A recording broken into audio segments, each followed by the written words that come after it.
Брати и сестри, радвам се да бъдем отново заедно в тази свята събота. Благодарим на Господа, че още една събота можем да се събираме заедно като брати и сестри, като едно семейство, което принадлежи към небесното семейство. Благодарим на Господа за това, че ни е дал възможност да се събираме спокойно, без никой да ни притеснява за вярата все още. Макар че по много места, вече по света, наши братя и сестри нямат тази възможност и привилегия да се събират, за да славят Неговото име, да славят Господа, да се насърчават от Божието Слово. Братя и сестри, в този час ще говорим върху един много сериозен проблем, който се наблюдава в светските среди или сред невярващите среди, но се наблюдава, за съжаление, и в църквата. Какво имам предвид в църквата? Наблюдава се този проблем в църквата сред древния Израел, в Стария Завет, наблюдава се и в църквата в Новия Завет или в апостолската новозаветна църква. Брати и сестри, този час ще говорим върху проблема за закоравяващото сърце. Едно закоравено сърце. Брати и сестри, нека да излезем извън пределите на духовните общества. Нека да излезем извън пределите на църквата за един момент и да погледнем какво всъщност се случва навън и какви примери можем да дадем навън за закоравяващи сърца. Или да дадем пример за хора, които имат закоравели сърца. Какво всъщност означава да имаме закоравели сърца? Брати и сестри, преди 15 години, когато на Балканския полуостров, или по-скоро 1989 година, масово тук на Балканите, или по-скоро в соцлагера, се отне властта на комунизма, навлезе времето на така наречената демокрация или социализма, или по-скоро, нека си го наречем с истинските му думи, капитализъм. Брати и сестри, какво се случи в една от държавите, които и до ден днешен комунистическото присъствие все още властва и бих казал, че е с още много по-голяма сила. И това е днешна Куба. Какво се случва по времето на 88-89 година, когато комунизмът напуска соцлагера? Тогава всички останали държави, с изключение на Кубинската република, се случва нещо много интересно. Вместо да изчезне комунизма в Кубинската република, президента на Куба, напротив, прави нещо, което е необикновено. Вместо напълно да се отдръпне комунизма от Куба, той го засилва 10 пъти повече, с още по-голяма власт. Настъпва и наслагва и натрапва комунизма сред обществото. По това време Адвентната църква и много църкви от протестантския вид претърпяват големи загуби и големи притеснения във вид на събиране забележете сега, на духовната литература, събиране на множество духовна литература от църквите, събиране на множество библии от църквите и биват складирани или по-скоро поставени на видни места по площади и им биват драсната клечката и запалени като факел да изгорят. Другото, което претърпява като гонение църквата, е масовото отнемане на молитвените домове в днешна Куба. Брати и сестри, какво всъщност се случва в сърцето на президента на Куба, който и до ден днешен взема своя пост? Сякаш той е несменяем. Брати и сестри, вместо да се отпусне сърцето на президента, ние виждаме в негово лице едно закоравяло сърце. Той още повече, казахме, 10 пъти повече той увеличава мощта на комунизма и напротив още повече потиска църквите. Не им дава право на гласност, не им дава право на проповядване на Словото, както и в момента на много места по света се отнемат правата на християните и вече излиза закон, който се забранява да се проповядва Евангелието, забранява се да се разнася духовна литература, дори още по-големия, бих казал така, факт, който е още по-голямия факт или по-сериозното, което се случва, е масовото изпотрошване на кръстовете и снемане на кръстовете от молитвените домове, които са християнски. Братя и сестри, закоравяващите сърца, закоравялото сърце на президента на Куба. Закоравяващо сърце можем да дадем от светски вид. Един престъпник, когато посяга към живота, за да отнеме живота на дадена личност, неговото сърце, когато отнема за пръв път човешки живот, неговото сърце не е закоравяло все още. Но, брата и сестри, вижте, когато посегне втори, трети, четвърти път, вече нещата се променят. Сърцето на този човек, нали казваме понякога, в повечето случаи той вече претръпва. Неговата съвест прегаря.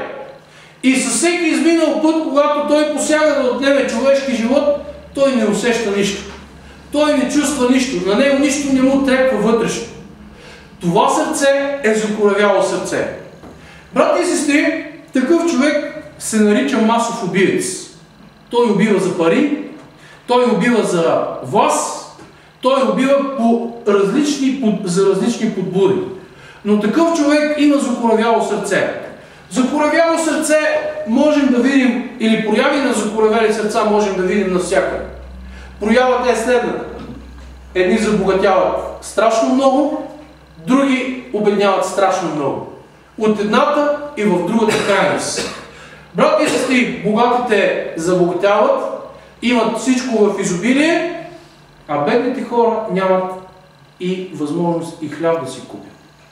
Щом един човек гледа, че един друг човек страда и по един или друг начин е обременен от живота и не иска да протегне ръка и да му помогне с каквото може, значи сърцето на този човек е закоравяло. Но, брати и сестри, нека да се прехвърлим.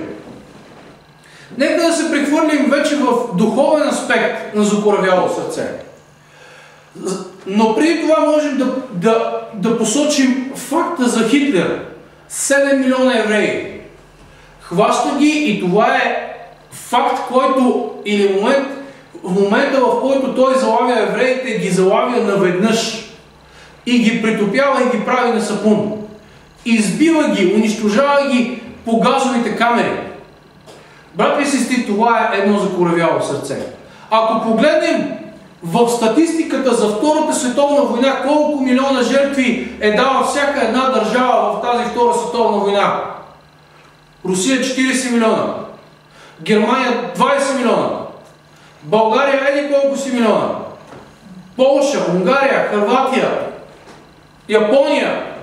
Всичко това са милиони души, които са си отишли поради желанието или поради закоравяването на сърцето на една единствена личност. Хитлер. Защото той желае да завладее целия свят.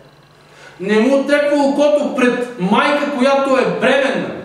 Изпраща войниците си, посичат я и изкарват живо детето и от отровата. Това са хора, които имат закоравели сърца.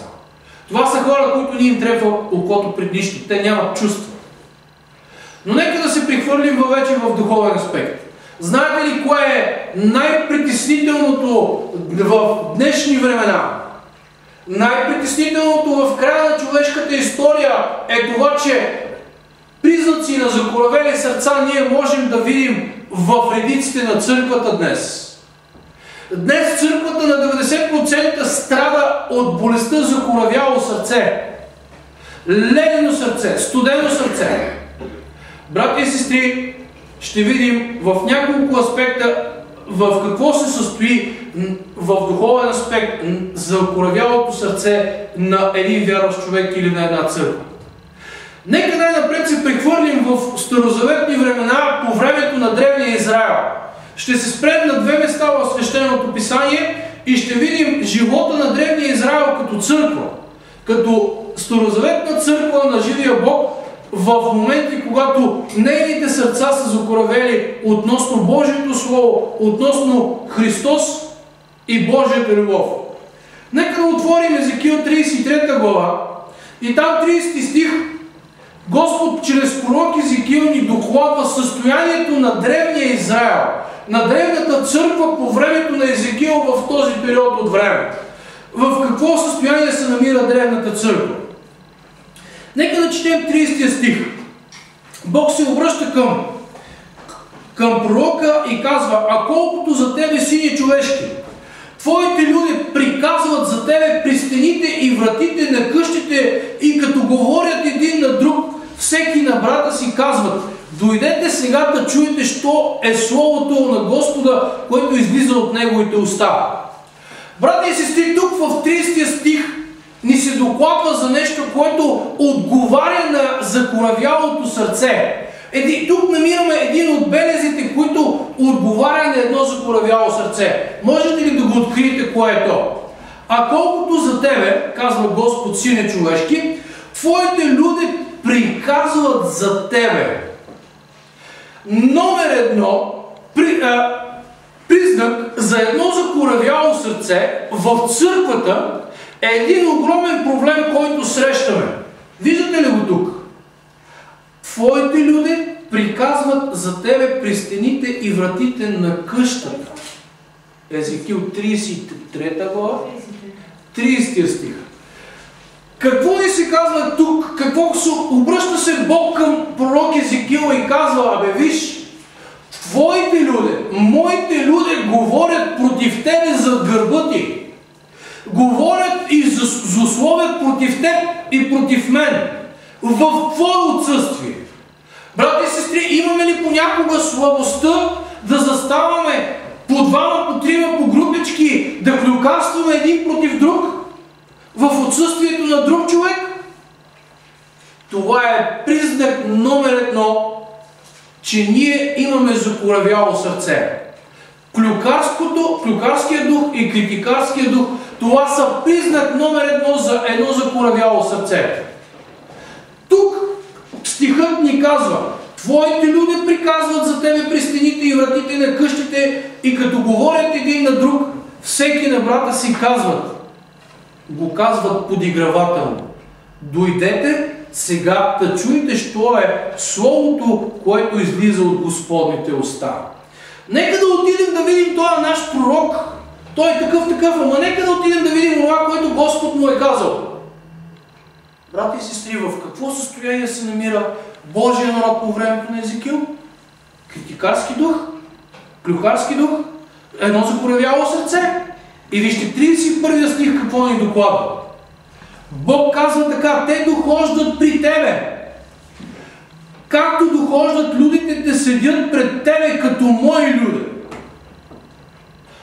Идват, казва Господ, при тебе в църквата, в Божия дом и слушат моите думи.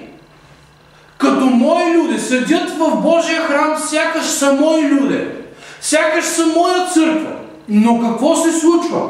И слушат думите, но не ги изпълняват, защото с устата си показват любов, но сърцето им отива след печалбата им. Идват при тебе и слушат моите думи. И стоят и имат вид на благочестие, сякаш са мой народ. Слушат думите, но не ги изпълняват. Слушат ги с ушите си, но не ги живеят. Но на практика не ги живеем тези думи, брати и сестри. Това се среща и днес в съвременната църква на Христос. В църквата на остатъка, преди Христос да се завърне в края на времето. Срещаме ги тези моменти. Идваме на църква, слушаме Божието Слово, но щом излезем от църквата, ние отново сме си старите хора. Ние отново сме си старите личности. Може би ако тайно, без да искаме, през седмицата наблюдаваме някой наш брат и сестра или мен ме наблюдавате. В каква ли светлина бихте ми видяли през седмицата? проповядвам от амвона, много съм духовен, обаче през седмицата ме видите в една незавидна светлина, в едно недобро състояние. Какво показва това? Че моето сърце е закоревяло сърце. Брати и сестри, слушам Словото, но не му позволявам да влезе в сърцето ми. Защо? Защото аз вече съм станал неспособен. Защото моето сърце е станало неспособно да приема Божиите думи. Вижте какво ни се казва по-надолу. За съжаление, тук не се казва, защото с устата си показват много любов, но сърцето им отива след печалбата им. Показваме, на думи сме много любвеобилни.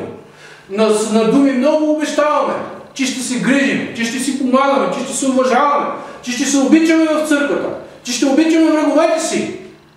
Но когато дойде време да изпълним това, което сме обещали, ние не го изпълняваме. Няма покритие. Защото моето и твоето сърце са закоравели. Това е една духовна болест, която кара Лаодикийската църква да изпадне в състоянието на какво?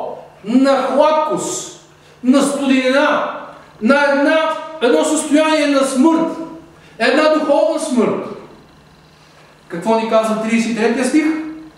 А когато настане в 32, и ето ти си им като любима песен от човек, който има сладък глас и свири добре, защото слушат думите, а не ги изпълняват. Брати и сестри, много ни е приятно, когато отидем в събота, да слушаме от амвона хубава проповед. Една проповед, която обаче да гани моите и вашите уши. Която проповед не е изобличителна. Проповед, която ще е от Свещеното писание, обаче тя няма да ми показва слабостите и греховете ми. Тя няма да ми показва колко съм грешен. Напротив, тя ще бъде като една любовна песен. Като една песен, която ние обичаме постоянно да слушаме, винаги да я слушаме. Това е една песен, забележете сега, която толерира греха. Песен, която толерира греха. И както казваше бащата на Илиевите синове, или не дейте синове мои. Не дейте синове мои. Това не е добро. Само им го казваше обаче не със строгост. Ние не виждаме в тона и езика на Илий към своите синове, когато им прави забележка, ние не виждаме строгост. Не дейте синове мои. Вижте, това не е добро. Брати и сестри, вижте. И ето ти си им като любовна песен от човек, който има сладък глас и свири добре, защото слушат думите ми, а не ги изпълняват. Слушаме Божието Слово, брати и сестри, обаче не му даваме на Божието Слово какво да направи. Да произрасте в моето и в твоето сърце като един клас, който ще роди много други житни класове. Защото ние имаме закоравяло сърце. Имаме закоравяло сърце към Божието Слово. А какво остава, брати и сестри, ние да имаме сърце да помогнем на ближния? Няма как да стане. Просто няма как да стане. 33 стих. А когато настане това, и ето иде, тогава ще познаят, че е имало пророк между тях. Какво ще настане? Какво ще настане? Идването на Исус. Не е идването на Исус. Вижте, а когато настане това, и ето иде, тогава ще познаят, че е имало пророк между тях. Когато настане ден, забележете сега, когато настане ден на гонение, когато настане ден на трудност, на изпитание, това я очаква Божията църква, брати и сестри. Не дейте да мислите, че църквата Божия я очаква нещо хубаво в края на времето. Божията църква тепърво я очаква гонения. Тепърво я очаква Яковата скръб. Брати и сестри, защо е необходимо да се осъзнаем и да усетим и да разберем, че имаме закоравели сърца тогава, когато дойдат гоненията? И тогава, когато дойде Яковата скръб, защото тогава просто няма да има смисъл. Защото дойдат ли гоненията, ако ние сме имали закоравели сърца и ако не сме се усетили на време, ние просто ще паднем духовно и ще си отидем от църквата. Ще си отидем от Христос. А дойде ли Яковата скръб, тогава просто и имаме закоравели сърца, ще се молим на Господа, ще падаме на земята, ще крещим, ще драскаме земята и ще молим: Господи, покажи ми, одобрен ли съм за спасение или не. Няма да можем да чуем Божия глас. Ще разберем, знаете ли, едва кога? Когато минава Яковата скръб и идват 7-те язви. Гледайки проявите на 7-те язви около нас, в лицата и състоянието на хората в резултат от язвите, тогава, ако и ние попадне язва върху нас и ни порази, тогава ще разберем, одобрени ли сме или не. Тогава, ако падне язва и ни подейства, значи не сме одобрени. Значи ние сме имали закоравели сърца. Брати и сестри, защо е необходимо да дойде това време? Защо е необходимо да дойде това време, за да разберем дали ние сме имали закоравели сърца? Ние днес имаме закоравели сърца, брати и сестри. Щом веднъж дойдем на църква, па веднъж не дойдем, щом веднъж към един човек се отнесем с добро, пък в следващия момент се отнесем с неуважение, значи моето сърце е закоравяло. Щом днес аз, ако си отида от църквата и не си взема поука от това, което Бог ни е дал да чуем в църквата, и не си го взема като поука, и не отида и да се моля за него в дома си, и не търся сила, за да може Бог да ми даде сила чрез духа си и да ме промени, значи моето сърце е закоравяло. Божия дух не може да пробие едно закоравяло сърце. Но, брати и сестри, вижте, в Езекил 36 глава и там 26 и 27 стих имаме едно велико обещание. И ще ви дам едно ново сърце и един нов дух ще вложа вътре във вас. Но само кога? Когато ние го пожелаем. Брати и сестри, надеждата я имаме днес. Все още днес я имаме тази надежда. Бог ни обещава, че ако днес пожелаем, не утре, днес Господ е готов да ни подмени старите каменни сърца, закоравели сърца. И казва там: ще ви дам меки сърца, които ще ви направят способни какво да правите? Да обичате, да разбирате, да чувствате остро нуждата на другите и съответно да служите на Христос. Нека да посочим в духовен аспект за нас днес, по какво ние днес можем да разберем дали нашите сърца са закоравели. На първо място, ако ние днес, ако нямаме практика в нашия живот всекидневно да изучаваме Свещеното Писание, всекидневно казвам, братя и сестри, защото Исус Навин, първата глава 8 и 9 стих каза и тая книга на закона, да не се отдалечава от устата ти нито ден, нито нощен.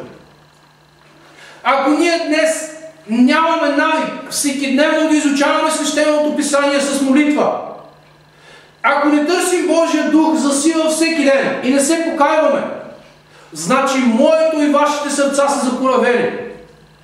Ако имаме навика да пропускаме молитва в този ден, ако имаме навика сутрин, когато се събуждаме от сън, не потърсим най-напред Бог, значи моето и вашето сърце са закоравели.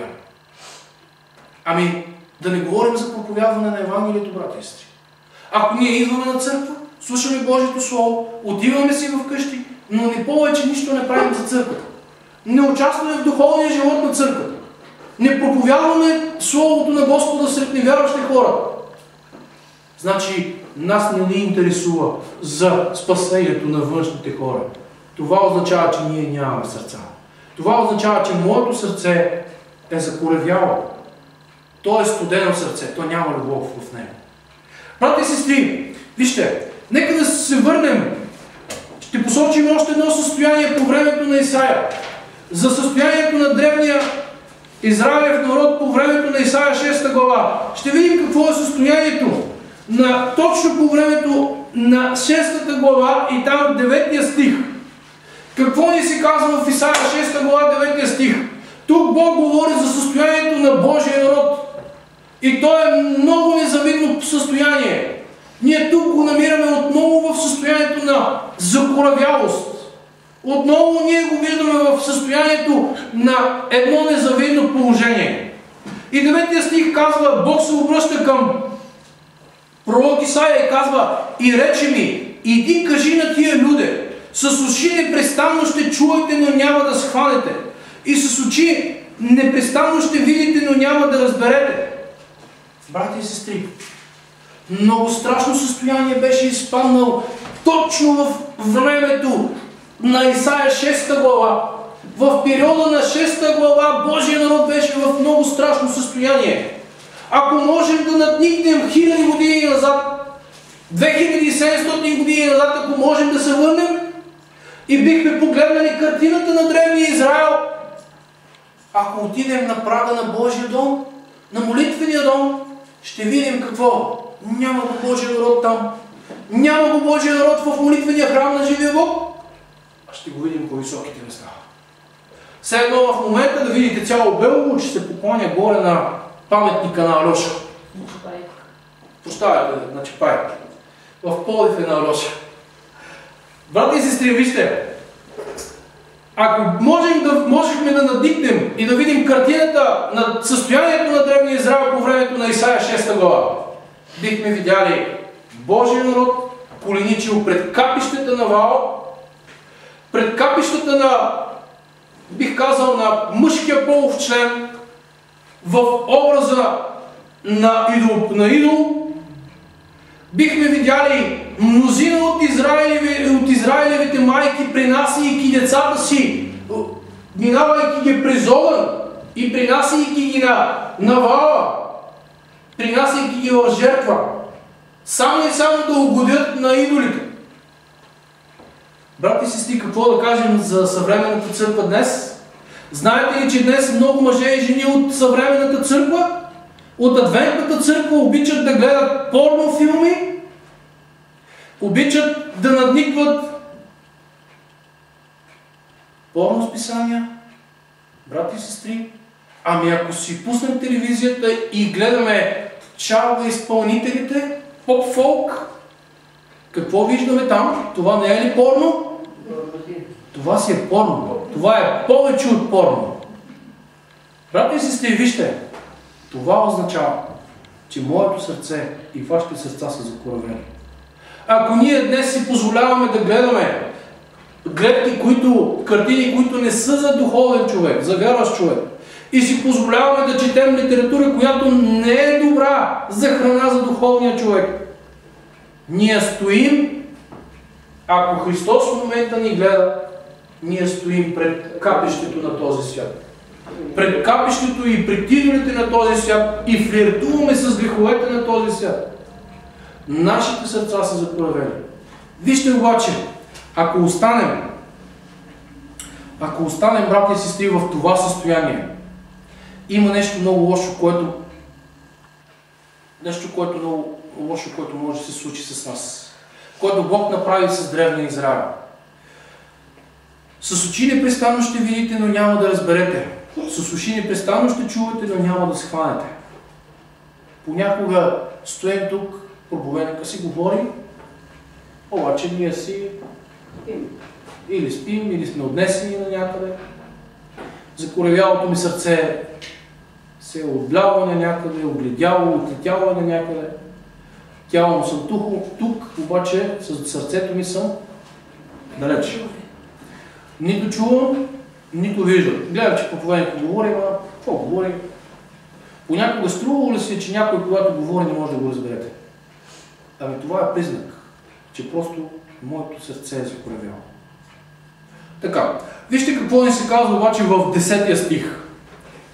Бог се обръща отново към Исаия и казва: направи да затластее сърцето на тия люде и направи да натегнат ушите им и затвори очите им, да не би да гледат с очите си и да слушат с ушите си и да разберат със сърцето си и да се обърнат, да се изцелят или да се спасят.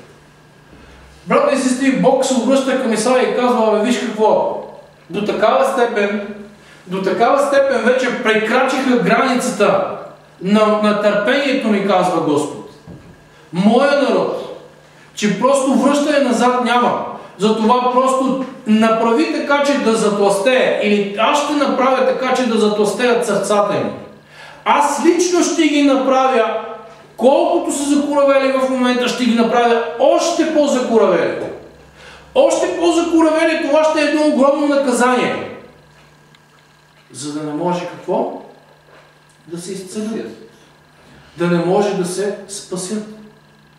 В Римляни 1 глава, може да си прочетете там, Римляни 1 глава, там се говори за вярващите хора в новозаветно време, които замениха живия Бог с образ на един какво?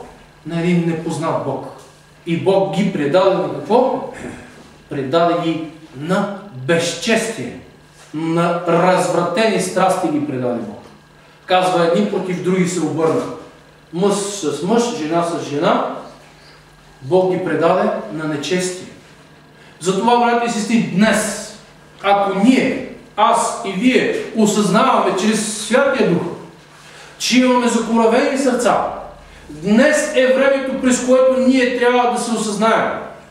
Днес излизаме от дома Господен, отиваме в домовете си, коленичим пред Бога и молим Господа. Казваме, Господи, моля Те, днес трябва да драскаме пред Господа и да настояваме в молитва.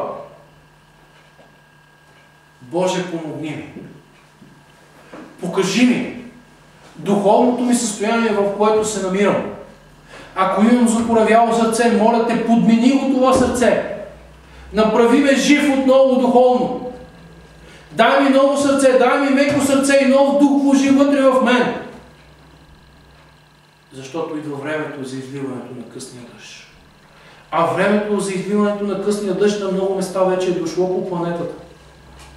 То няма да стане повсеместно наведнъж навсякъде.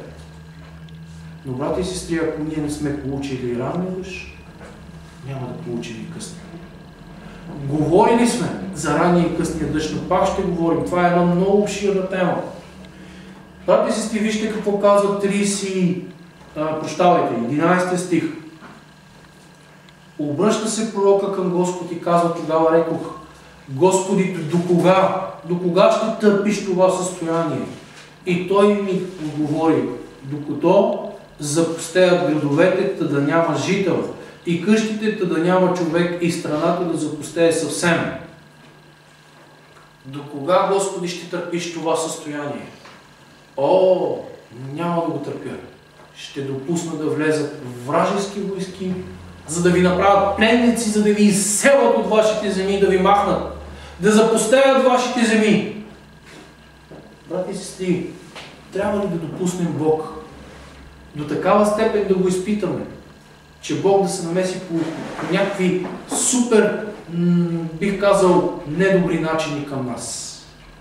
Да направи запустение в нашия живот. А знаете ли какво означава това? Да запустее сърцето ми и живота ми без Бога.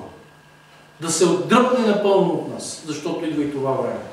Бог ще оттегли духа си от земята, а той е започнал този процес, вече сме в процес на оттегляне на Божия дух от земята. 4 ангела стоят на 4 века от 4 страни на света и всеки момент чакат Бог да произнесе присъдата.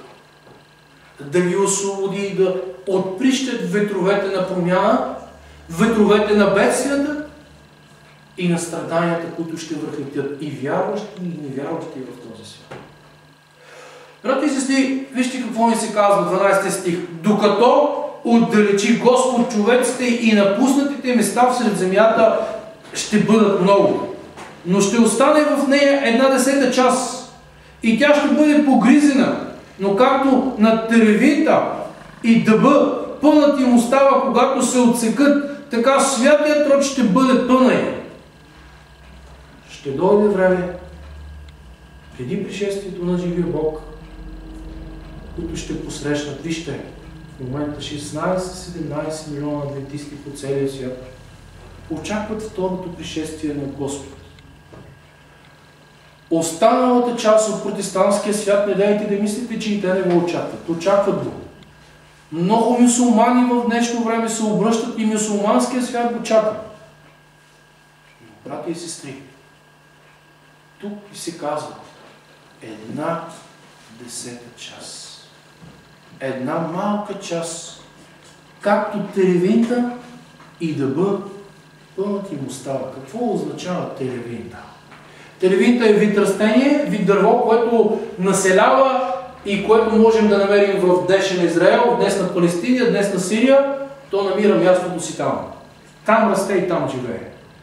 Тук, поради ниските условия, поради тежките условия, зимни, които ние имаме, то не може да издържи. Тук ни се казва 1/10 част, само пънчето ще остане.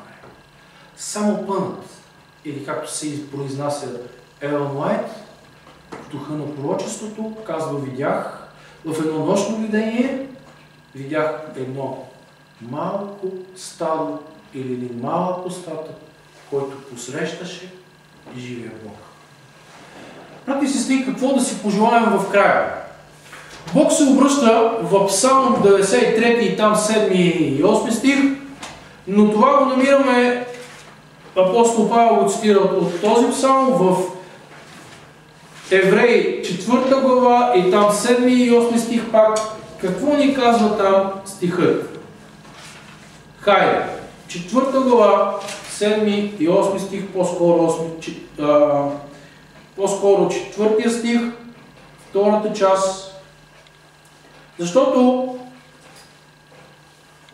само секунда, 7 стих, прощавайте, 4 глава, затова той пак определя един ден, днес, как като казва толкова време, по-после чрез Давида, както вече рекохме, днес ако чуете неговия глас, не закоравявайте сърцата си.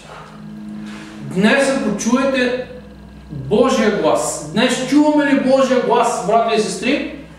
Днес тази сутрин чуваме ли Божия глас за промяна?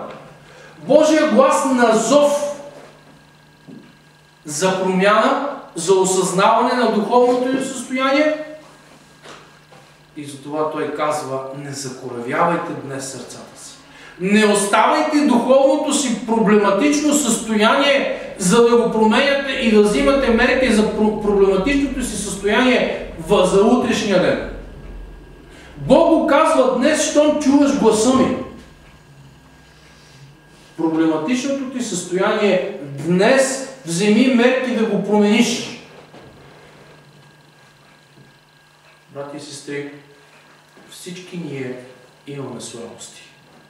Всички ние имаме слабости, които си ги обичаме.